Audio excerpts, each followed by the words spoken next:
नमस्कार, आप देख रहे हैं डीडी न्यूज। आपके साथ मैं हूं पराक्रम सिंह शेखावत। खबर दुनिया की में आप सभी का स्वागत है। अगले आधे घंटे हम आपको बताएंगे अंतर्राष्ट्रीय जगत की हर वो बड़ी खबर जो आपके लिए जानना जरूरी है। शुरुआत करेंगे सुर्खियों के साथ। कैरेबियाई देश हैती में हिंसा और राजनीतिक उथल-पुथल के बीच प्रधानमंत्री एरियल हेनरी ने दिया इस्तीफा। राष्ट्रपति परिषद का गठन, नई सरकार के गठन तक राष्ट्रपति परिषद और अंतरिम प्रधानमंत्री मिलकर करेंगे काम।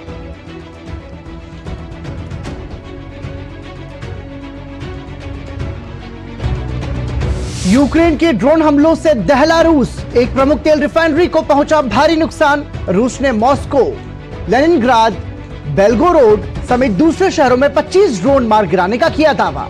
यूक्रेन आधारित सशस्त्र समूह ने रूस की सीमा में घुसने का किया दावा। रूस ने दावे को किया खारिज।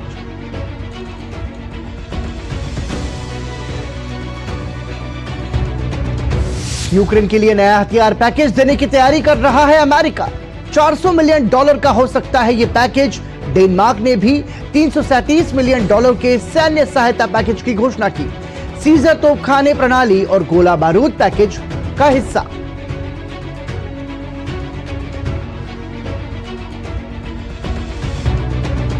प्रधानमंत्री नरेंद्र मोदी ने ब्रिटेन के अपने समकक्ष ऋषि सुनक से की बात। भारत ब्रिटेन मुक्त व्यापार समझौते पर की चर्चा।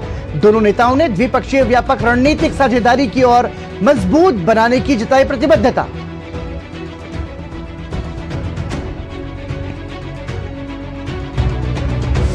इजरायल ने लेबनान में हिजबुल्लाह के ठिकानों पर किया ताबड़तोड़ हमला।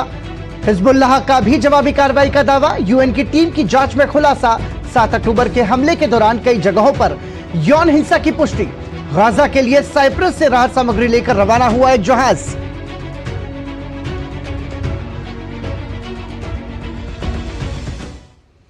और सुर्खियों के बाद खबरों पर नजर डालते हैं विस्तार से। सबसे पहले बात अमेरिकाना की और डालते हैं अमेरिकी देशों से जुड़ी खबरों पर नजर।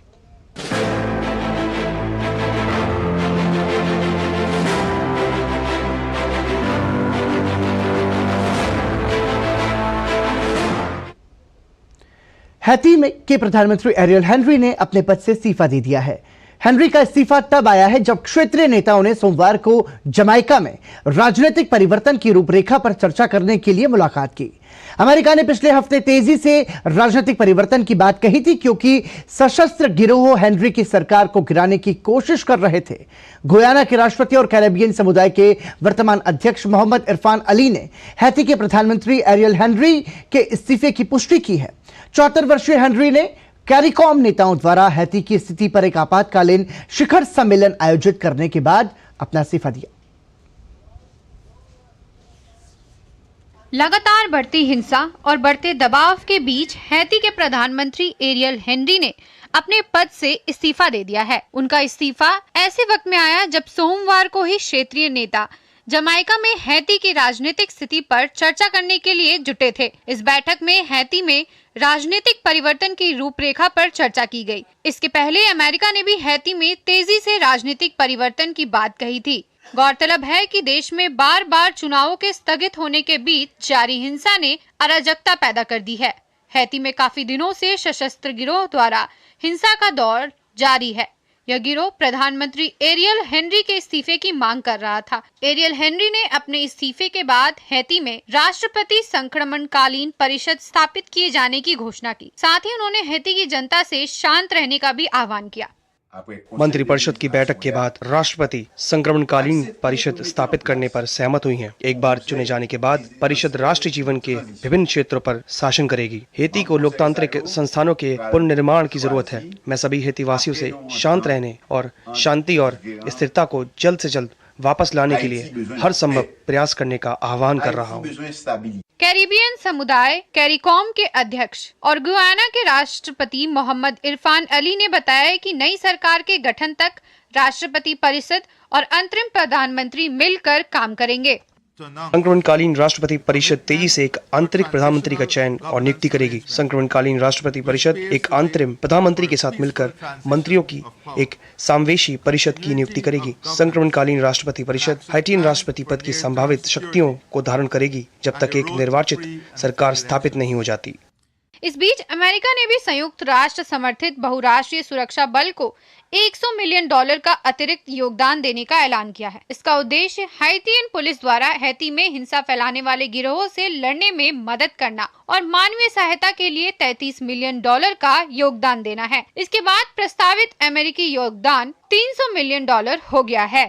हैती में बढ़ती हुई तत्काल आवश्यकता को देखते हुए अमेरिका का रक्षा विभाग अपने समर्थन को 100 मिलियन से दुगना कर 200 मिलियन कर रहा है और इससे इस प्रयास के लिए कुल अमेरिकी सहायता 300 मिलियन हो गई है। हैती के लोगों के लिए अतिरिक्त मानवीय सहायता को देखते हुए उनके स्वास्थ्य और खाद्य सुरक्षा को अधिक समर्थन देने के लिए 33 मिलियन के समर्थन की भी घोषणा कर रहा हूँ। गौरतलब है कि पिछले कुछ दिनों से देश में हिंसा के बीच एरियल हेनरी केन्या चले गए थे। वहीं से हेनरी अमेरिका से सहयोग मांग रहे थे और इस बीच देश में सशस्त्र गिरोह की हिंसा तेज होती गई। सशस्त्र गिरोह ने हैती की सबसे बड़ी जेल को निशाना बनाया था, जिसके बाद भारी संख्या में कैदी जेल से फरार हो गए थे। वहीं बढ़ती हिंसा और आपातकाल के बीच अमेरिका ने अपने दूतावास से कुछ कर्मियों को बुला लिया था।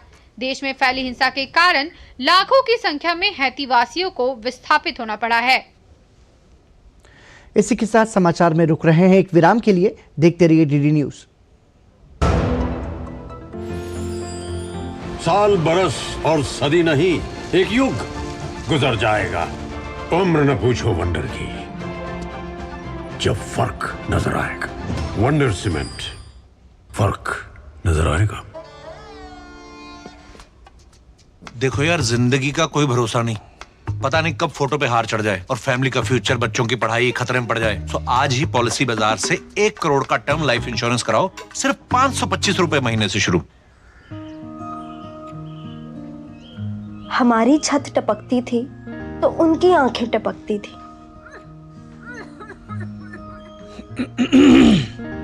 हमारी दवा खाली होती थी तो उनकी नींद उड़ जाती थी।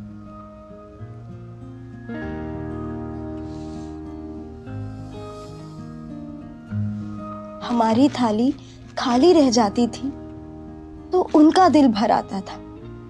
ऐसा है मेरा परिवार, पक्की छत, सस्ती दवा और मुफ्त राशन, सब चिंताएं बांटती। इसीलिए हर माँ को लगता है हर बार।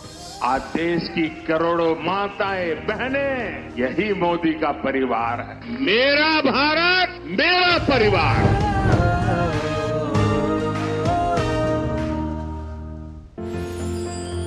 साल बरस और सदी नहीं, एक युग गुजर जाएगा।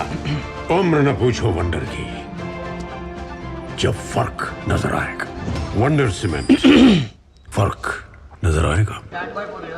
यारो, शादी तो मैं प्रीति से ही करूंगा। कॉलेज टॉप करके अच्छी सी नौकरी लूंगा, झट से प्रीति को प्रपोज कर दूंगा और फैमिली हॉलिडे स्पेन में। वाह यार, मैं तेरी प्लानिंग का बड़ा फैन। तू आज ही SBI में अपना सेविंग्स अकाउंट ओपन कर ले और अपने स्पेन हॉलिडे की सेविंग शुरू कर।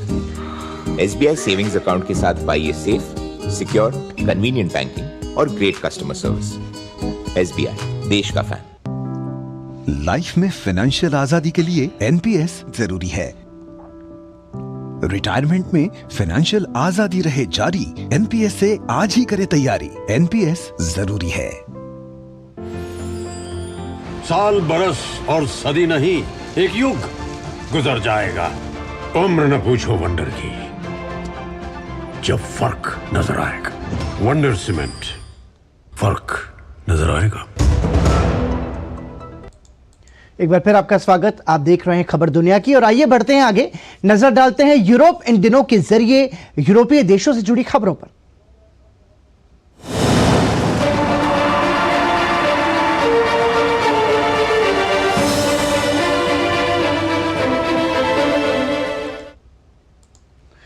यूक्रेन ने रूस पर अब तक का सबसे बड़ा ड्रोन हमला करते हुए रूस की तेल रिफाइनरी को भारी नुकसान पहुंचाया है। बदले में रूस ने यूक्रेनी ड्रोन को मार गिराने का दावा किया है। इस बीच रूस ने यह भी दावा किया कि यूक्रेन की सीमा से रूस में घुसपैठ की कोशिश को भी रूसी लड़ाकों ने विफल कर दिया है। मंगलवार को यूक्रेन ने रूस पर ताबड़तोड़ हमले किए। दर्जनों ड्रोन और रॉकेट हमले में एक प्रमुख तेल रिफाइनरी को गंभीर क्षति पहुंची है। ये हमला रूस पर अब तक के सबसे बड़े यूक्रेनी ड्रोन हमले में से एक है। रूस ने Moscow, Leningrad, Belgorod, Kursk, Bryansk, तुला और ओयोल सहित दूसरे क्षेत्रों में 25 यूक्रेनी ड्रोनों को मार गिराने का दावा किया है। इसके अलावा भी कई और ड्रोन हमले की सूचना है। इस बीच यूक्रेन स्थित कई लड़ाका समूहों ने रूस की सीमा में घुसने का दावा किया है। हालांकि यूक्रेन ने किसी भी तरह से इन संगठनों से अपना संबंध होने का इनकार किया है। इन समूहों ने बेलगोरोड और कुर्स्क में अभी भी मौजूद होने का दावा किया है, लेकिन रूसी सेना ने इसे खारिज कर दिया है। रूस ने कहा है कि यूक्रेन की ओर से करीब 7 बार हमला करके सीमा पार करने की कोशिश की गई, लेकिन हर बार उन्हें विफल कर दिया गया। एक तोड़फोड़ और टोही समूह द्वारा घुसपैठ का प्रयास किया गया था। छोटे हथियारों का मुकाबला हुआ, लेकिन घुसपैठिए अपने मकसद में सफल नहीं हो पाए। इस बीच रूसी सेना ने डोनेट्स्क क्षेत्र के नेवेल्स के गांव पर नियंत्रण करने का दावा किया है। हालांकि यूक्रेनी सेना ने इसका खंडन करते हुए कहा कि रूस के हमले को विफल कर दिया गया है। वहीं रूस ने कहा कि उसका एक IL-76 सैन्य मालवाहक विमान मंगलवार को मॉस्को के उत्तर पूर्व में एक हवाई क्षेत्र से उड़ान भरने के तुरंत बाद दुर्घटनाग्रस्त हो गया। जहाज पर चालक दल के 8 सदस्य और 7 यात्री सवार थे। विमान क्रैश की यह घटना रूस पर किए गए व्यापक ड्रोन हमले के बीच आई है। उधर जासूसी के संदेह में रूस ने एक दक्षिण कोरियाई व्यक्ति को गिरफ्तार कर लिया है। यह पहली बार है जब किसी दक्षिण कोरियाई नागरिक को कथित जासूसी के आरोप में रूस में गिरफ्तार किया गया है। रूस में जासूसी के लिए अधिकतम 20 साल की जेल की सजा का प्रावधान है। दक्षिण कोरिया के विदेश मंत्रालय ने कहा कि गिरफ्तारी के बारे में पता चलने के बाद से उसका वाणिज्य दूतावास उस व्यक्ति को सहायता प्रदान करने की कोशिश कर रहा है। सरकार को उम्मीद है कि हमारा नागरिक जल्द से जल्द अपने परिवार के पास सुरक्षित लौट आएगा और हम रूसी पक्ष के साथ जरूरी बातचीत कर रहे हैं। इस बीच नाटो महासचिव जेंस स्टोल्टेनबर्ग और जर्मनी के शीर्ष राजनेताओं ने यूक्रेन युद्ध पर पोप फ्रांसिस के हालिया बयान की आलोचना की है। पोप फ्रांसिस ने अपने बयान में यूक्रेन से रूस के साथ बातचीत करने की मांग की थी। जर्मनी सरकार के प्रवक्ता ने कहा कि चांसलर ओलाफ शोल्स पोप के बयान से सहमत नहीं है। सच्चाई यह है कि यूक्रेन एक हमलावर के खिलाफ अपना बचाव कर रहा है।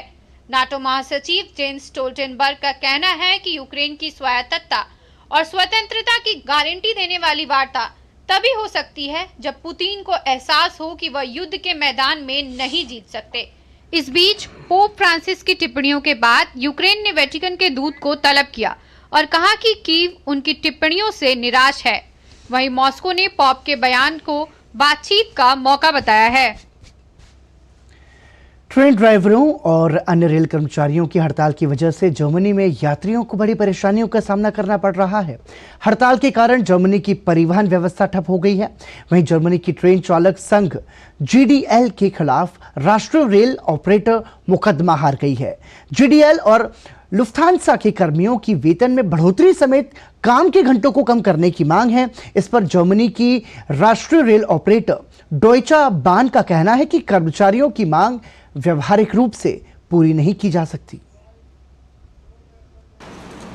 जर्मनी की राष्ट्रीय रेल ऑपरेटर डॉयचे बान ट्रेन चालक संघ GDL के खिलाफ मुकदमा हार गई हैं। इस मुकदमे का उद्देश्य कार्गो और यात्री परिवहन में नियोजित हड़तालों को आगे बढ़ाने से रोकना था। गौरतलब है कि जर्मनी को इस समय रेल और वायु परिवहन के कर्मचारियों के एक साथ हड़ताल पर जाने की वजह से कठिनाइयों का सामना करना पड़ रहा है। जर्मनी की रेल और वायु सेवा कंपनी लुफ्थांसा के कर्मचारियों के हड़ताल पर जाने से देश की परिवहन व्यवस्था ठप हो गई है। महीनों से चले आ रहे विवाद में ये ट्रेन ड्राइवर्स और अन्य रेल कर्मचारियों की छठी हड़ताल है।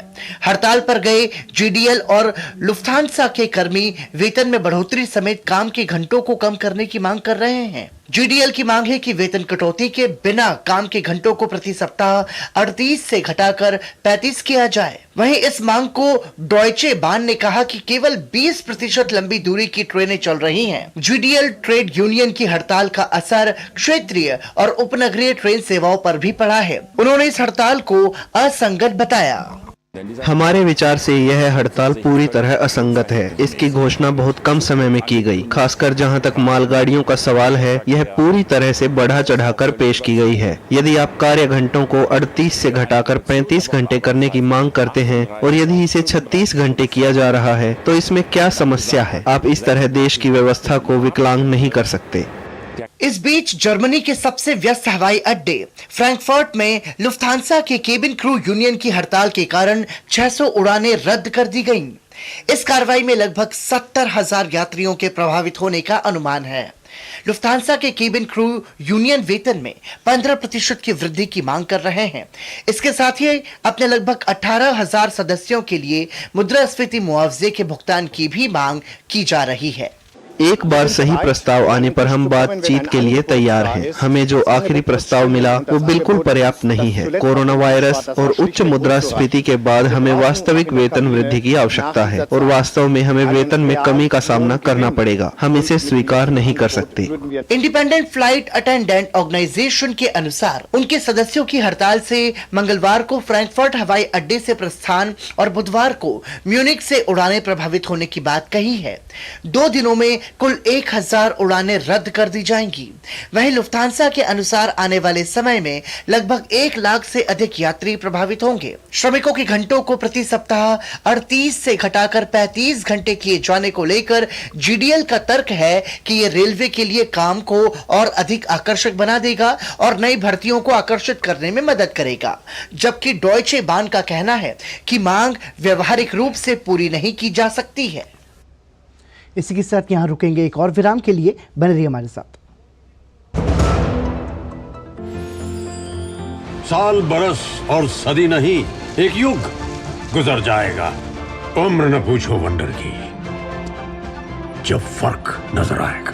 वंडर सीमेंट, फर्क नजर आएगा। क्या लड्डू हम यहाँ बैठे बैठे पैसे बना सकते हैं। Amazing day. What a match this has been. Cracking shot. What a kick.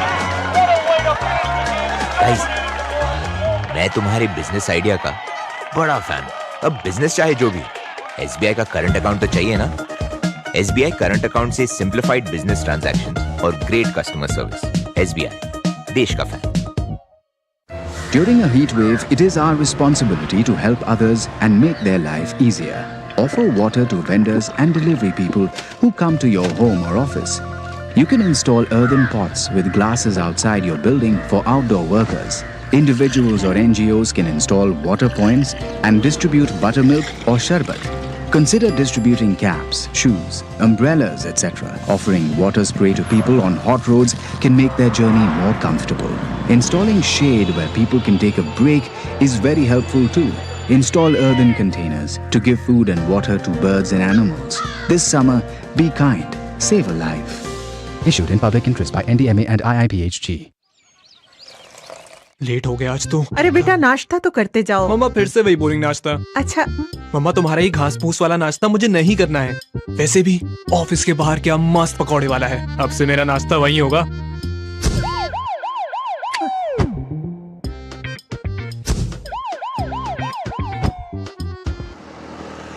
क्या भैया, जब देखो टीवी देखते रहते हो, कभी तो वर्कआउट कर लिया करो। अरे ये वर्कआउट करके समय खराब क्यों करना है? टीवी पर नई वेब सीरीज आई है, आजा बैठकर देखते हैं। आप ही देखो। कब तक इस सायरन को अनसुना करते रहेंगे? भागदौड़ भरी जिंदगी, बिगड़ती हुई जीवन शैली और अनुचित खान पान देता है कैंसर से लेकर हृदय रोग, डायबिटीज, ब्लड प्रेशर, अनिद्रा जैसी कई गैर संक्रामक बीमारियों को निमंत्रण। आज ही शराब और धूम्रपान से नाता तोड़िए। एक लंबी और स्वस्थ जिंदगी के लिए शारीरिक गतिविधियों को अपनाइए। मौसमी फल और सब्जी खाइए। सेहत से खिलवाड़ की नहीं कोई माफी, बाकी समझदार को है इशारा काफी। धुएं चूल्हे से जिसने छुड़ाया नाता, जोड़ा है सेहत और सम्मान से। मैं उनका परिवार हूँ। झंझटों और तकलीफों से जिसने मुक्त किया, 10 करोड़ से अधिक बहनों को उज्जवल किया। मैं उनका परिवार हूँ। युद्ध में भी जो नहीं झुका, जब बढ़ी विश्व में 300% महंगाई, तो बहनों की ढाल बन खड़ा रहा। मैं उनका परिवार हूँ। सालों में जिसने काया पलट दी देश की, 300 रुपए की सब्सिडी देकर मेरा बोझ संभालता है। मैं उनका परिवार हूँ। बस 503 रुपए में आया है आज मेरा उज्ज्वला सिलेंडर, क्योंकि हम मोदी का परिवार हैं। मेरा भारत मेरा परिवार।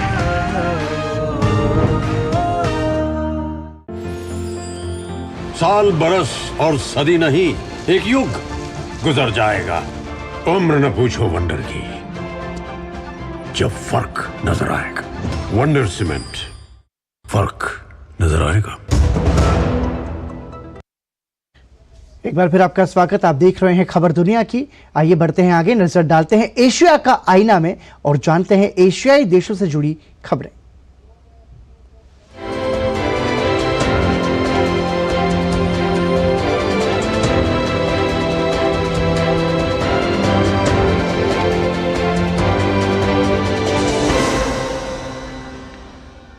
प्रधानमंत्री नरेंद्र मोदी ने ब्रिटेन के प्रधानमंत्री ऋषि सुनक से फोन पर बात की। दोनों नेताओं ने व्यापक रणनीतिक साझेदारी को और मजबूत बनाने और मुक्त व्यापार समझौते पर चल रही चर्चा में प्रगति का स्वागत किया। बातचीत के दौरान प्रधानमंत्री नरेंद्र मोदी ने आपसी हितों से जुड़े क्षेत्रीय और वैश्विक मुद्दों पर भी चर्चा की। रोडमैप 2030 के तहत व्यापार, निवेश, रक्षा, सुरक्षा, नवीन प्रौद्योगिकियों समेत विभिन्न क्षेत्रों में प्रगति पर दोनों नेताओं ने संतोष व्यक्त किया। प्रधानमंत्री नरेंद्र मोदी और ऋषि सुनक ने आने वाले होली के त्योहार के लिए भी एक दूसरे को शुभकामनाएं दी। वहीं इजरायली सेना ने लेबनान में हिजबुल्लाह के ठिकानों को निशाना बनाते हुए हमले किए। इजरायल लगातार बंधकों की रिहाई के लिए हमास पर दबाव डाल रहा है। इस बीच इजरायली विदेश मंत्री ने संयुक्त राष्ट्र सुरक्षा परिषद से हमास संगठन पर दबाव डालकर बगैर शर्त बंधकों को तत्काल रिहा करवाने की मांग की है। इजरायली सेना ने मंगलवार को लगातार दूसरे दिन लेबनान के बेका घाटी में हिजबुल्लाह के ठिकानों को निशाना बनाया। इस हमले में हिजबुल्लाह का कम से कम एक सदस्य मारा गया, जबकि कई अन्य घायल हो गए। इजरायली सेना ने कहा है कि एक दिन पहले हिजबुल्लाह की ओर से दागे गए रॉकेटों के जवाब में उसके 2 कमांड सेंटरों को निशाना बनाया गया है। वहीं हिजबुल्लाह ने भी इजरायली हमलों के जवाब में इजरायली सैन्य चौकियों को निशाना बनाते हुए 100 से अधिक रॉकेट फिर से दागने का दावा किया है। इस बीच इजरायल के विदेश मंत्री ने सुरक्षा परिषद से बंधकों की रिहाई के लिए हमास पर दबाव डालने का अनुरोध किया है। मैं संयुक्त राष्ट्र की सुरक्षा परिषद से मांग कर रहा हूं कि वह हमास संगठन पर सभी अपहृत बंधकों को तुरंत और बिना शर्त रिहा करने के लिए जितना संभव हो उतना दबाव डालें। वहीं संघर्ष में यौन हिंसा पर महासचिव की विशेष प्रतिनिधि प्रमिला पैटन ने संयुक्त राष्ट्र सुरक्षा परिषद को बताया कि उनकी टीम ने 7 अक्टूबर के हमलों से जुड़ी यौन हिंसा पर जानकारी इकट्ठा करने और उसका विश्लेषण और सत्यापन करने के उद्देश्य से 29 जनवरी से 14 फरवरी के बीच इजराइल का दौरा किया। हालांकि हमास ने बार बार इन आरोपों को खारिज किया है। यह मानने के उचित आधार हैं कि बलात्कार और सामूहिक बलात्कार सहित संघर्ष संबंधी यौन हिंसा कम से कम 3 स्थानों नोवा म्यूजिक फेस्टिवल साइट और उसके आसपास रूट 232 और किबुत्ज रीम पार हुई। इस बीच कतर के विदेश मंत्रालय ने कहा है कि कतर गाजा में कुछ दिनों के अल्पकालिक संघर्ष विराम के लिए नहीं बल्कि स्थायी युद्ध विराम स्थापित करने के लिए काम कर रहा है। हमें अल्पकालिक युद्ध विराम के बारे में जानकारी नहीं है। हम एक ऐसे युद्ध विराम पर काम कर रहे हैं जो क्षेत्र में तनाव को कम करने के लिए सही परिस्थितियां पेश करने में सक्षम होगा। उधर मंगलवार को इजरायली सेना ने वेस्ट बैंक के जेनिन शहर पर हमला किया। इजरायली सेना ने कई स्थानों पर छापेमारी की। वेस्ट बैंक में हिंसा पिछले साल पहले से ही चरम पर थी। गाजा में हमास के खिलाफ इजरायल के युद्ध के दौरान और बढ़ गई है। वहीं लाल सागर में हुती विद्रोहियों ने अमेरिकी जहाज पिनोचियो को निशाना बनाने का दावा किया है। हालांकि इसमें किसी तरह का नुकसान या किसी को चोट नहीं आने की बात कही गई है। लंदन स्टॉक एक्सचेंज ग्रुप के जहाज ट्रैकर ने भी लाल सागर के किनारे वाणिज्य जहाज पिनोची का रास्ता दिखाया है। इस बीच ब्रिटेन ने वाणिज्य शिपिंग की रक्षा के लिए अपने HMS डायमंड युद्धपोत को लाल सागर और अदन की खाड़ी में तैयार करने का फैसला किया है। इसी के साथ रुक रहे हैं यहाँ एक और ब्रेक के लिए, बने रहिए हमारे साथ। साल बरस और सदी नहीं, एक युग गुजर जाएगा। उम्र न पूछो वंडर की, जब फर्क नजर आएगा। वंडर सीमेंट, फर्क नजर आएगा। अब लोन प्रोसेसिंग में इतनी देरी, ये सब ना तुमसे नहीं होगा। लो तुम ही कर लो। देखो तुम बोला ना। इधर आओ। क्या बात? फाइनेंशियल एसेट्स का प्रमाण देना है, इस वजह से लोन अटका है। देखो, अकाउंट एग्रीगेटर से जुड़ो। अकाउंट एग्रीगेटर बैंक इत्यादि के पास उपलब्ध आपकी वित्तीय जानकारी को आपकी स्पष्ट सहमति से ऋण देने वाली वित्तीय संस्थाओं से साझा करता है। पापा, it was so easy. RBI कहता है जानकार बनिए, सतर्क रहिए। एक बार फिर आपका स्वागत। आप देख रहे हैं खबर दुनिया की। तो हमने आपको अंतर्राष्ट्रीय जगत की सभी बड़ी खबरें बताई। इसी के साथ खबर दुनिया की को यहीं विराम देते हैं, लेकिन डीडी न्यूज पर खबरों का सफर लगातार जारी है। देखते रहिए डीडी न्यूज। नमस्कार।